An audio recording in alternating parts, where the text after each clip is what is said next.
누가복음 14장 28절부터 35절까지의 말씀을 봉독해 드리겠습니다. 너희 중에 누가 망대를 세우고자 할진대 자기의 가진 것이 준공하기까지에 속하든지 먼저 앉아 그 비용을 계산하지 아니하겠느냐. 그렇게 아니하여 그 기초만 쌓고 능히 이루지 못하면 보는 자가 다 비웃어 이르되 이 사람이 공사를 시작하고 능히 이루지 못하였다 하리라. 또 어떤 임금이 다른 임금과 싸우러 갈 때에 먼저 앉아 1만 명으로서 저 2만 명을 거느리고 오는 자를 대적할 수 있을까 헤아리지 아니하겠느냐. 만일 못할 터이면 그가 아직 멀리 있을 때에 사신을 보내어 화친을 청할지니라. 이와 같이 너희 중에 누구든지 자기의 모든 소유를 버리지 아니하면 능히 내 제자가 되지 못하리라. 소금이 좋은 것이나 소금도 만일 그 맛을 잃으면 무엇으로 짜게 하리요. 따려도 거름에도 쓸데없어 내버리느니라. 들을 귀가 있는 자는 들을지어다 하시리라. 아멘. 오늘 예수 그리스도의 제자가 되려면 두 번째 시간입니다. 예수 그리스도 하나님의 아들, 그를 믿는 믿음을 가진 사람은 이 세상에서 가장 행복한 사람입니다. 여러분들은 그렇게 받고 있습니까? 저는 그렇게 받아요. 사실 예수 그리스도, 그 예수 그리스도를 믿는 믿음을 가지고 있는 이 자체가 얼마나 행복한가. 물론 육신을 입고 있기 때문에 어떤 사람은 우리보다 명예가 더 높을 수가 있고 권력이 더 많을 수가 있고 어떤 사람은 재물이 우리보다 많을 수도 있고 상대적으로 비교하여 보면 육신적으로 생각할 때는 우리보다 월등히 뛰어난 것이 있을지 모르지만 그 어떤 육신적으로 뛰어난 것보다도 더 뛰어난 우리 주 예수 그리스도, 그래서 그를 믿음으로 말미암아 갖는 이 행복은 사실 우리가 그 어떤 것하고도 비교할 수 없습니다.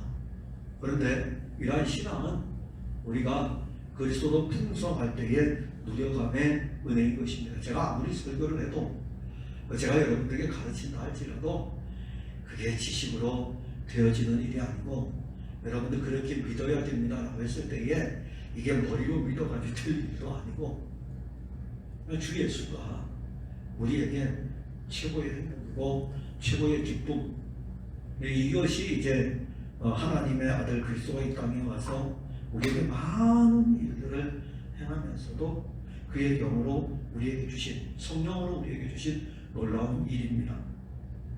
그런데 그것은 우리 이 세상 육신을 입고 있는 동안에만 행복한 것이 아니라 시간 세계와 비교할 수 없는 영원 세계에서도 그리스도 예수를 믿는 사람은 행복한 사람입니다. 예수 그리스도를 믿으면 이제는 전부가 그의 제자예요. 사실은 별도로 따로 저희가 없어요. 그냥 그리스도 예수를 믿으면 그리스도를 따라가는 그리스도의 제자입니다. 그래서 그리스도는 우리가 그리스도인들은 그의 제자가 되었기 때문에 그 신앙에까지 사실은 자라가야 됩니다. 그리스도의 제자라면은 그리스도의 장성한 분량에까지 우리의 신앙이 자라가야 되고, 그래서 이 신앙이 자라감 안에서 나타나는 그리스도인의 삶이죠. 삶이 먼저가 아니고 신앙이 자라감으로 말미암아 신앙에 걸맞는 삶으로 나타나는 것입니다. 그것이 그리스도의 제자로서 걸어갈 때에 내가 제자가 되었기 때문에 이렇게 가야 된다 그래서 잘못하면은 내 힘을 의지하고 내가 내 자신이 제자 되었기 때문에 막 내가 열심을 내려고 하는 그런 모습을 가질 수가 있고, 똑같은 모습이지만 제자가 되었을 때에 그리스도로 풍성하여 제자의 분량에까지, 어린아이에서 제자의 분량에까지 이르러 그리스도를 위해서 나아가는 것하고는 영적인 차원이 다릅니다. 그래서 오늘 본문에서도 그리스도 예수의 제자가 되려면 본문에서 하나는 그리스도의 제자는 영적으로 계산을 할 수 있어야 됩니다. 영적으로 계산. 28절부터 30절의 말씀은 다른 내용이 아니에요. 어떤 사람이 망대를 세우는데 망대를 세울 때에 그 비용에 대해서 계산하는 것에 대한 말씀입니다. 자, 어떤 사람이 망대를 세울 때 당연히 내가 이 망대를 세우는데 기초를 놓는데 얼마, 그 다음에 망대를 세우기 위해서 제목을 나무를 사는데 얼마, 인건비가 얼마, 이런 거 일일이 다 계산할 것 아니겠습니까? 우리가 일반적으로 사람들 만나서 이야기를 해보면 건축한다, 내가 집 짓고 싶어, 내가 교회도 건축하고 싶어. 교회 건축한다 그러면 예를 들어서 계산을 했더니 뭐 10억이 나왔다. 그럼 옆에서 항상 훈수 푸는 사람들이 있어요. 10억? 아마 한 몇 억 더 들어갈걸? 그렇게 이야기를 해요. 집 짓는 사람도 그래요. 근데 왜 더 들어가는지 아십니까? 설계도 나온 대로 그대로 하면 그냥 가요. 그런데 더 들어가는 것은 이렇게 설계도를 보고 난 다음에 이건 이렇게 바꾸면 좋겠다. 설계 변경이 들어가요. 변경이 들어가면 공사했던 것도 뜯어내고 다시 해야 돼요. 추가로 또 들어가요. 집을 짓다 보면은 우리는 예를 들어서 건물을 보고 이런 건물 지어주세요 하면은 괜찮지만은 이 건물의 설계도를 보고 이렇게 지어주세요 하기 때문에, 왜냐하면 지어진 건물이었기 때문에. 그래서 사람들은 건축을 할 때에도 망대를 세울 때도 그 내용이에요. 얼마가 들어갈지에 대해서 계산을 하지 않겠느냐. 근데 왜 예수님께서는 제자가 되려는 사람들에게 이 말씀을 하실까요? 그리스도의 제자로 살아가는 신앙의 걸음에 가장 어리석은 사람이 누구냐면 영적인 계산을 하지 못하는 무모함입니다. 그 대표적인 사람이 누가복음 22장에 가면 지금 예수님께서 우리와 함께 가다가 돌이켜가지고 지금 하시는 말씀이죠. 너희가 내 제자가 되려면 영적으로 이런 부분도 계산을 해야 된다. 망대를 짓는 일을 통해서 계산을 해야 된다라는 이 부분을 말씀을 했습니다. 자, 그리고 이제 쭉 가요. 그러다가 누가복음 22장에 갑니다. 즉 예수님 십자가를 지러 마지막으로 예루살렘으로 들어가는 그 길에서 제자들끼리 막 다 보여. 주의 나라에 이르면은 누가 큰 자가 될 것이냐 막 이러니까는 예수님께서 그 부분에 대해서 말씀하셔요. 그러니까 베드로가 어떻게 이야기하면 내가 예수님 우리 잘못 알고 있는 거 아니에요? 제가 어떤 사람인데 제가 3년 동안 예수님 따라가는데 아직도 모르십니까? 그러면서 베드로가 하는 이야기가 내가 주와 함께 오게도 주와 함께 죽는 데도 가기를 각오하였나이다. 예수님 무슨 섭섭한 말씀을 그렇게 하십니까? 예수님 감옥에 가면 나는 예수님과 함께 감옥에도 갈 것입니다. 예수님 죽으러 가면 나는 예수님과 함께 죽는 데도 갈 것입니다. 그 이야기를 딱 들은 예수님께서 베드로에게 너가 닭 울기 전에 나를 3번 부인할 것이다 이렇게 말씀하셔요. 14장에서 이 말씀의 의미를 베드로가 모르고 그냥 가는 거예요. 망대를 지으려면은 이 망대를 짓는데 얼마의 돈이 들어갈지 계산하고 망대를 짓지 않겠느냐. 만일 이 망대를 짓는데 그 계산하지 않고 추춧돌만 놓고 나서 망대를 짓지를 못하면 사람들이 얼마나 비웃겠느냐. 그 의미를 모르는 거예요. 지금 제자가 되려면 도대체 이게 무슨 말씀인지. 근데 22장에 가니까는 또 베드로는 자기가 할 수 있다고 이야기를 해요. 무슨 말씀을 그렇게 서운하게 하십니까? 옥에 가도 감옥에 가도 같이 갈 거고 죽으러 가도 같이 갈 겁니다. 예수님은 벌써 알고 계시죠. 자, 베드로가 누가복음 22장에서 예수님과 함께 죽기를 각오할 정도로 폭이 어린 이 외침은 바로 그 다음 사건에서 22장 뒤에 딱 가면서 곧바로 순식간에 무너져 버립니다. 자, 이러한 사람이 제자가 될 수 있겠습니까?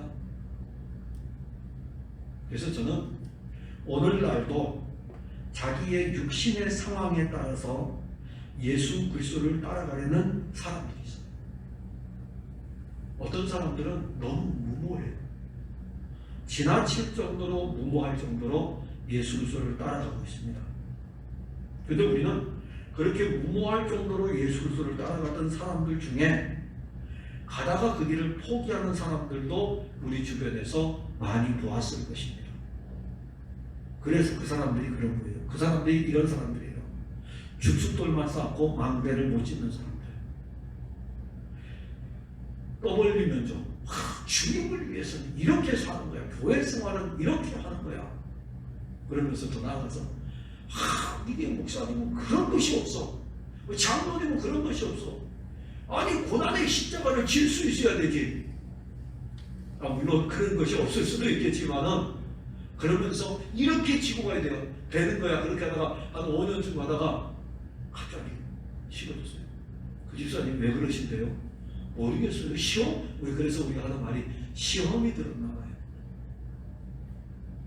시험이라는 것은 당연히 어려움이겠죠.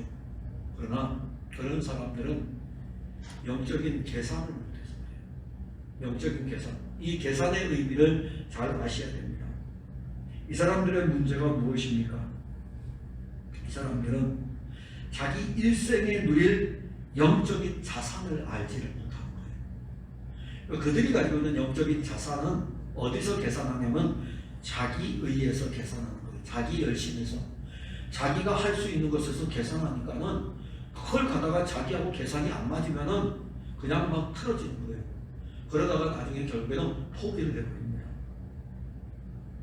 신앙의 기초를 쌓을 때 받은 그 은혜의 열정에 끌려가지고 육신의 힘으로 막 달려가는 사람들. 기초만 쌓고 무너져 내리는 거죠.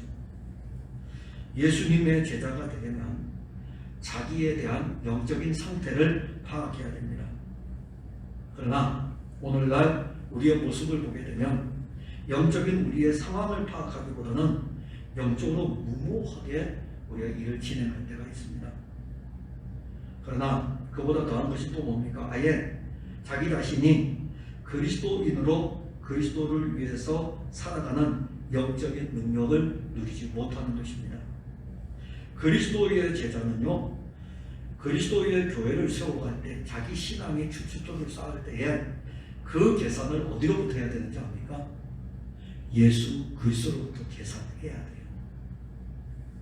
예수 그리스도로 딱 계산해가지고 주춧돌도 쌓는 것이고 예수 그리스도로 계산해가지고 집을 건축을 지어가는 것입니다. 그러면 우리가 영적으로 이렇게 그리스도로 계산이 됐을 때, 이 제가 그래서 계산이라는 의미를 잘 이해하라는 것은 세상적인 육신의 계산의 의미가 아니라 신앙의 계산은 반드시 내 신앙의 이 출발에 최고의 가치가 어디에 있을까요? 예수 그리스도예요. 그분이 보배이시니까. 그분은 보배이시면서 그분은 능력이고, 그분은 능력이시면서 그분은 생명이고, 그분은 은혜이면서 그분은 긍휼이고. 그러니 이분이 우리의 영적인 자산의 최고의 가치여야 되는데, 그래서 거기서부터 출발을 해야 되는데, 은혜 받았다고 해가지고 막 우리 은혜 받은 우리의 이 모습을 가지고 출발을 하니까는 가다가 자기가 넘어집니다. 그래서 어떠한 마음대 우리의 집을 건축할 때에는 반드시 우리의 모퉁이 돌이 되시고 우리의 주춧돌이 되시는 그리스도를 늘 계산해야 돼요. 그리스도를 계산하고 그 영적인 상태에서 신앙의 길을 가야 베드로처럼 무모하게 자기 혈기를 따라서 주님 서운합니다. 교회를 다니는 사람들 중에는 많은 분들이 이 육을 의지하여 그리스도를 따라가는 사람들이 많이 넘어져요. 성령의 인도하심을 따라 넘어가는 사람들은 넘어지는 적이 없어요. 왜냐하면 계산이 잘 돼 있잖아요. 왜냐하면 자기보다 훨씬 가치 있는 분이 그리스도 예수이시니까. 그래서 여러분들도 제자가 되려면은 제자가 되기 전에 내가 그리스도로 이 자산이 풍성한가를 먼저 보시고 자산을 좀 늘리세요. 아니, 세상에 증권해가지고 주식해가지고서 재산 늘리고 자산 늘리고 아파트 평수 늘리고 이런 데 관심 갖지 마시고 그리스도라고 하는 이 영적인 자산을 많이 늘려보세요. 그래야 우리가 제자로서 그리스도의 집을 건축하여 가는데 능히 우리가 주춧돌만 쌓고 중단하지 않고 완공까지 갈 수가 있게 됩니다. 왜냐하면 그리스도가 완성이시니까. 자, 그 다음에 우리가 또 보려고 하는 것은 제자는 싸우는데 지혜가 있어야 됩니다. 본문 31절과 32절의 말씀인데 그리스도의 제자들은 영적인 싸움을 해야 됩니다. 물러서서는 안 돼요. 그래서 그리스도인은 이 세상에 사는 자체가 싸우는 존재예요. 칼빈은 이 부분을 교회로 내서 전투하는 교회다. 지상의 교회는 전투하는 교회라고 합니다. 그런데 그 싸움은 사람끼리 싸우는 문제가 아닙니다. 혈과 육에 대한 싸움이 아니라 공중권세, 세상의 공중권세를 잡은 자들과의 싸움입니다. 자, 그러면 지금 예수님께서는 싸움에 대해서 이야기하거든요. 어떤 왕이 싸우러 간다 이겁니다. 그러니까 세상에서 싸우는 왕이 세상에서 싸우러 갈 때 1만의 군사를 가지고 있어요. 그런데 가만히 보니까는 싸우러 가야 될 그 대상자가 2만의 군사를 가지고 있는 거예요. 그럼 싸우러 가기 전에 뭘 하겠습니까? 어이구, 2만 명은 이길 수 없겠네. 그러면 사절단을 보내겠죠. 자기 싸우러 나왔다가 이거 안 되겠다. 그래서 사절단을 보내가지고 화친을 요청하지 않겠습니까? 이게 세상 사람들이 싸우는 지혜예요. 근데 왜 예수님께서 지금 제자가 되려면이라고 하면서 싸움에 대해서 말씀할까요? 우리 그리스도인들의 영적 싸움에 대한 부분을 언급을 하는 것입니다. 자, 그러면 우리는 이 싸움을 나갈 때에 영적인 우리의 세력이 얼마나 막강한지를 알고 있습니까? 지금 우리는 싸우고 있는 중이거든요. 영적으로 얼마나 막강한 세력인지 알고 있습니까? 우리 싸움의, 영적 싸움의 대장이 누구이신지 알고 있습니까? 우리의 왕. 자, 보세요. 우리의 왕은, 여기 왕이라고 했으니까 우리의 왕은 예수 그리스도. 그 다음에 우리 이 왕과 함께 싸우는 군사는 하늘의 천군과 천사들, 엄청나게 많죠. 그래서 엘리사 시대 때에 아람 나라의 왕이 북이스라엘하고 전쟁을 하면 맨날 지니까는 이 이스라엘 우리나라에 스파이가 있는 거 아니야? 간첩이 있는 거 아니야? 신하들이 저 이스라엘 나라에는 하나님의 사람이 있습니다. 그래? 그 사람 잡으면 되겠네. 그래서 아람 나라의 왕이 군대를 동원해 가지고 엘리사가 있는 도단성을 확 포위를 합니다. 게하시 종이 나와서 이렇게 보다 놀란 거예요. 아람의 군대들이 확 포위하고 있는 모습을 들어가지고 큰일 났습니다. 지금 이 아람의 군대가 이 성을 포위하고 있습니다. 그러니까 이 종의 눈을 열어달라고 엘리사가 기도해요. 기도하고 이 종이 딱 보니까는 하늘의 불말과 불병거가 엘리사를 감싸더라 이렇게 나와요. 도단성을 감싸는 게 아니라 엘리사를 감싸더라. 엘리사의 대장은 예수 그리스도. 그리고 그 그리스도 예수 밑에 있는 수많은 불말과 불병거 엘리사를 감싸. 그러면 엘리사가 걸어갈 때에 엘리사의 믿음은 어떤 믿음일까요? 나의 왕 그리스도. 그리고 내가 홀로 가는 것 같지만은 이 왕과 함께하는 수많은 하늘의 천군과 천사의 불말과 불병거. 여러분 영적 싸움을 하러 갈 때 1만 명의 군사를 가지고 간다면은 2만 명이 오게 되면 가만히 있다가 화친을 해야 되는 것이 맞지만, 그래서 그리스도인들이 늘 1만 명의 군사를 가지고 싸우러 가기 때문에 세상하고 화친을 하는 거예요. 타협하는 거예요. 미련하죠. 우리는 1만 명의 군사가 아니에요. 이미 우리 왕이신 그분 혼자 싸워도 다 이기시는데, 거기에다가 하늘의 수많은 그 군대들이 그리스도 대장 되시는 그리스도와 함께 우리 편에 딱 계시니, 그러면 세상에 그 어떤 강력한 군대가 있을지라도 우리가 군사가 많으니까 화친할 필요가 뭐가 있어요? 싸우면 되는 거죠. 싸우면 되는 거예요. 이 왕의 비유의 의미는 내가 군사가 많으면 싸우면 된다 이겁니다. 그러나 내가 군사가 적으니까 화친을 할 수밖에 없는 거고, 그러면 제자가 되려면은 무엇이 강해야 돼요? 내 왕 대신, 우리의 왕 대신 그리스도 예수, 그리고 우리와 함께하는 군사들이 얼마나 크다는 것을 안다면은 그리스도의 제자는 세상과 타협하지를 않습니다. 우리가 강한 게 아니에요. 우리와 함께 하시는 그분이 강합니다. 그래서 영적 싸움에 임하는 제자들의 지혜는 참 지혜이신, 세상 사람도 그런 지혜를 가지고 있는데 영적인 사람들이 참 지혜이신 그리스도를 믿는 믿음이 있어야 되지 않겠습니까? 그가 우리 편임을 우리가 믿어야죠. 예수 그리스도가 내 편이라는 것을 믿어야 되죠. 그가 우리 편이기 때문에 아무도 우리를 대적할 자 없고 아무도 우리를 이길 자가 없습니다. 이 믿음을 가지고 우리는 싸우러 가는 거예요. 그게 제자예요. 그래서 수많은 그리스도의 제자들은 세상과 타협하지 아니하고 왕 대신 그리스도와 함께 살아가는 거예요. 때로는 배고프고 때로는 굶주리고 때로는 목숨까지 내어주고. 자, 그것은 교회 역사에 기록되어져 있는 인물들의 신앙을 우리가 본받으라고 있습니까? 본받는 것만 하면 우리 너무 피곤하잖아요. 아니에요. 그들이 살았던, 그들과 함께 했던 그 예수 그리스도는 지금 우리 편이셔요. 그의 영으로 우리 편이시기 때문에 그들이 성령으로 말미암아 그리스도 예수를 이겼듯이 우리에게도 이 이김을 주시는 것입니다. 믿음이 없으니까는 그 부분에 대해서 계산을 하게 되고, 나오는 지혜가 세상의 지혜예요.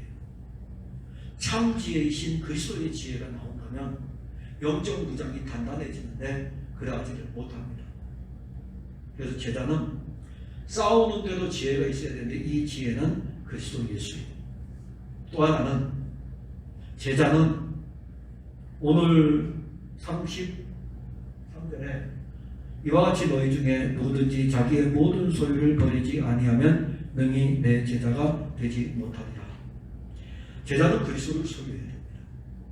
그리스도를. 제자는 세상을 소유하는 것이 아니에요. 이 본문의 33절의 말씀은 자기의 모든 소유를 버리지 아니하면 능히 내 제자가 되지 못하리라는 의미는 여러분들에게 집을 버리라는 게 아니에요. 은행에 있는 통장의 돈을 다 버리라는 것이 아닙니다. 여기서는 내 소유가 누구냐 이거죠. 내가 누구를 가지고 있어야 되느냐.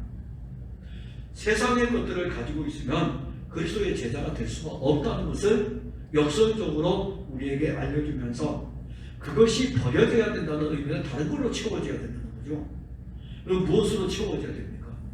그래서 바울은 빌립보 교회에 편지를 보낼 때에 내가 그리스도를 얻고 난 이후에 모든 것을 배설물로 얻고 나야 돼요. 모든 것을 먼저 배설물로 여기고 그리스도를 얻으려고 하는 신앙은 빵점입니다. 유대인들이 그랬어요. 다 버리고 자기들이 얻으려고 하니까 얻은 것이 하나도 없어요. 그러나 성경은 우리에게 그렇게 답을 안 줍니다. 그리스도를 얻고 나면 이것은 배설물로 여겨지는 거예요. 여겨짐의 은혜죠. 어찌 우리가 버리겠습니까? 육신을 입고 있는 우리들이 재물을 어떻게 버릴 수 있겠어요? 포기할 수 있겠습니까? 육신을 입고 있는 우리들이 우리 목숨을 어떻게 버릴 수 있겠습니까? 제자가 되려면 목숨을 버릴 줄 알아야 됩니다. 제자가 되려면 소유를 버려야 됩니다. 그렇다면 우리 중에 예수 그리스도의 제자가 누가 있겠습니까?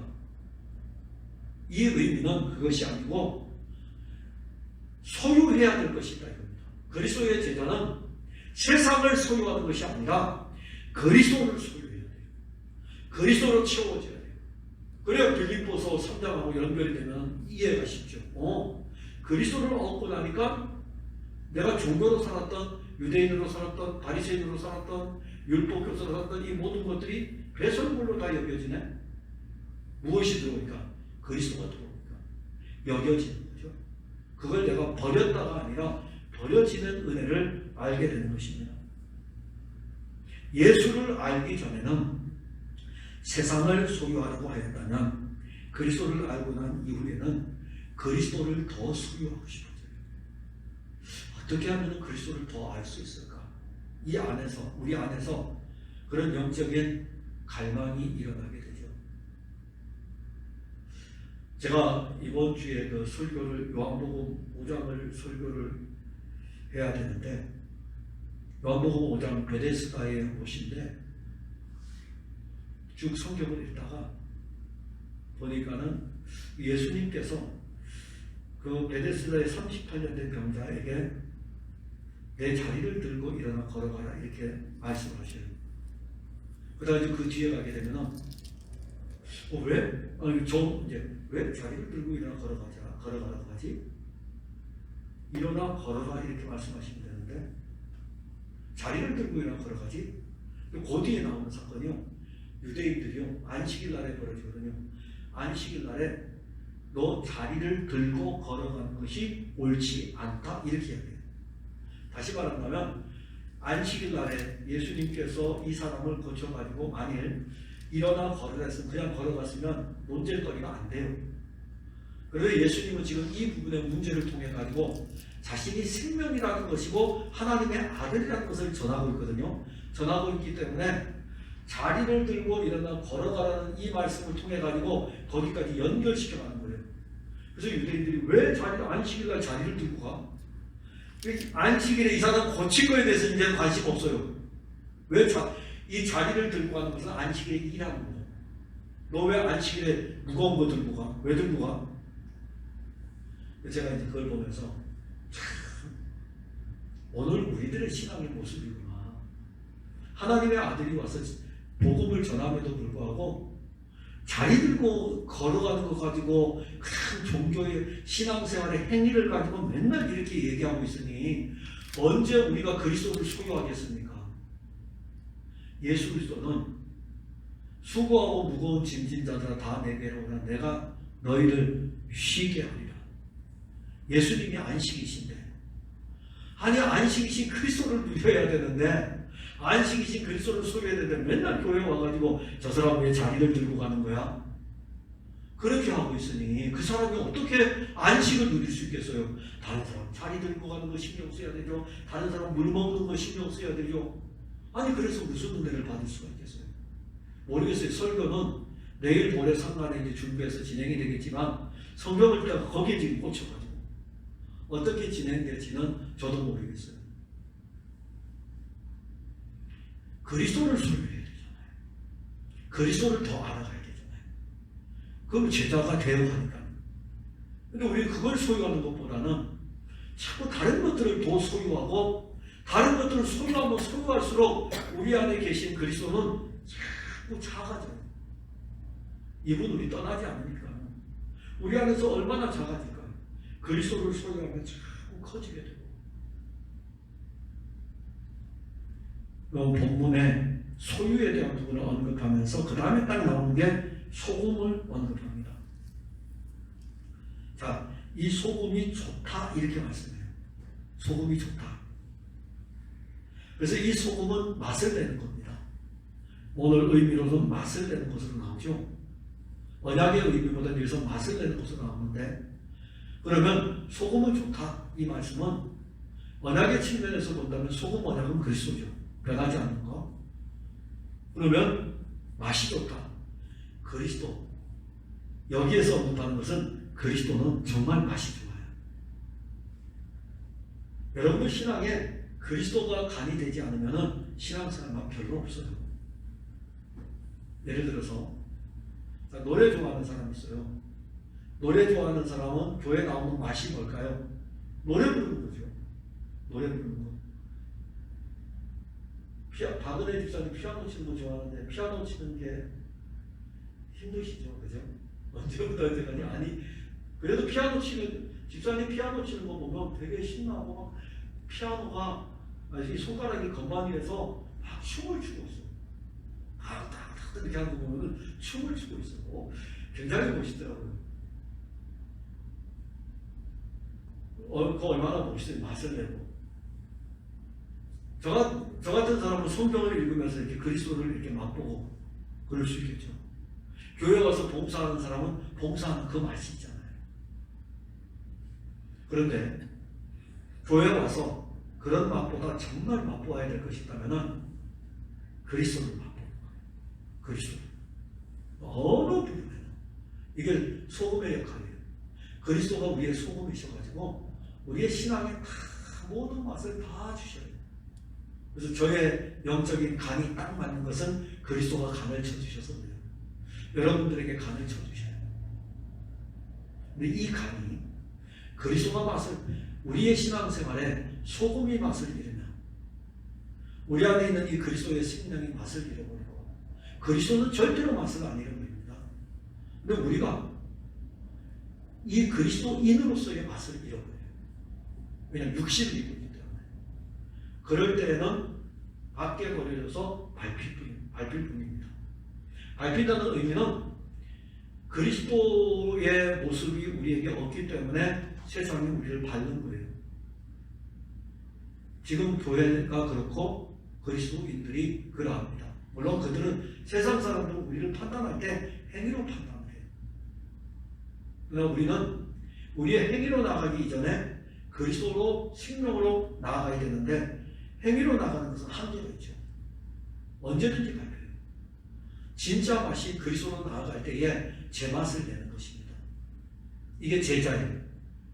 그래서 예수의 제자들은 그리스도가 승천하시고 난 다음에 그 영으로 말미암아, 성령으로 말미암아 제자들의 길을 걸어갈 때 가는 곳마다 그리스도의 맛을 다 냈어요.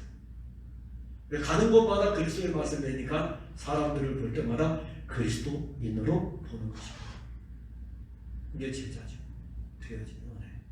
사랑하는 성도 여러분, 예수 그리스도의 제자가 되려면 실질적으로 계산을 하는 것도, 계산할 때 그리스도의 그 계산, 가치, 싸울 때에 왕이신 그리스도, 소유일 때에 참 소유의 넉넉함이신 그리스도, 그리고 그 안에서 맛을 드리는 것.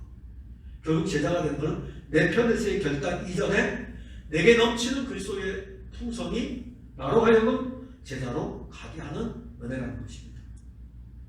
그렇게 우리는 믿음 생활하는 거예요.